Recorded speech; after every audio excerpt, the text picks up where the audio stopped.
Hello, I'm Sensei Alex Kakuyo, North American contributor for Buddhist Global. Thanks for joining me for this episode of The Ordinary Buddhist. The title of today's Dharma talk is Practicing Right Livelihood. Before we get into that, please subscribe and hit the notification bell. That way you'll be notified when we post talks in the future. If you wouldn't mind hitting the like button, that'd be great too.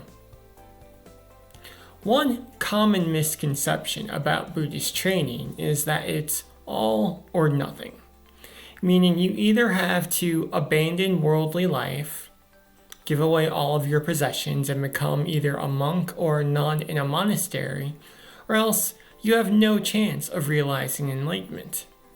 However, this is not true. It is a fact that Buddhism has a very strong tradition of monastic practice going all the way back to the time of the Buddha himself, 2,600 years ago. However, it's also true that Buddhism has a strong tradition of lay practice, a lay person being a Buddhist who is not a monk or a nun. It is also an established fact that lay practitioners, lay Buddhists that is, can realize enlightenment in the same way that a monk can. The way they do this is by practicing but diligently with the Four Noble Truths and the Noble Eightfold Path. One tenet of the Noble Eightfold Path that's quite important is the tenet of right livelihood. Now, for a monk or a nun, it's quite common for them to give up their possessions and live off the generosity of the community. However, that isn't available as an option for a layperson, so instead they have to work a job, but they work a job that is in keeping with Buddhist practice.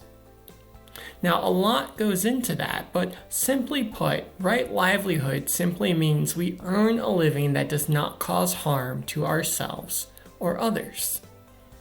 Ideally, we also earn a living in a way that creates joy and happiness for ourselves and others. So, for example, creating weapons or selling alcohol or intoxicants would all be considered wrong livelihood because they create suffering for others and ourselves. However, if we worked as, say, an auto mechanic, or we were a server at a restaurant, those would most definitely be right livelihood. An auto mechanic makes life better for their customers by ensuring they have good transportation. A waiter or a waitress at a restaurant makes life better for the people at the restaurant by providing them with good service, getting them their food hot and quickly, also collecting the bill so that they can go on their way when they're ready. When we really put our minds to it, there are many, many, many options that we have as Buddhists for practicing right livelihood.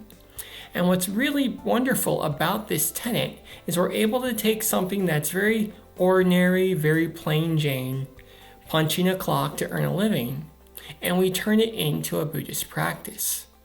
When we practice right livelihood, when we earn a living in a way that doesn't cause harm for ourselves or others, we turn every moment that we're working into one more moment where we move closer to enlightenment. Amitabha.